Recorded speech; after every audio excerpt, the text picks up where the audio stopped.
Halo, berjumpa kembali dengan saya di Sakadang Channel. Apa kabar semuanya? Semoga kalian dalam keadaan sehat dan tentunya jiwa yang mantap.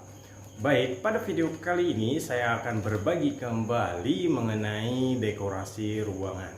Bagaimana caranya mendekor sebuah ruangan yang minimalis tapi terlihat indah, elegan, dan dengan budget yang minimalis tentunya. Oke, di sini saya memakai wallpaper ya, seperti di belakang saya ini.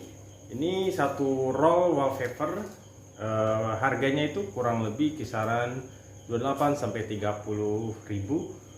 Kalian bisa cek sendiri di online shop. Ini saya memakai warna putih bermotif bunga-bunga ya. Oke, untuk kelanjutan videonya langsung saja kita simak videonya. Tapi sebelumnya, bagi kalian yang baru mampir ke channel ini, jangan lupa untuk menekan tombol like, subscribe, dan share tentunya, supaya channel ini bisa lebih bermanfaat lagi untuk kita semua. Terima kasih.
Thank you.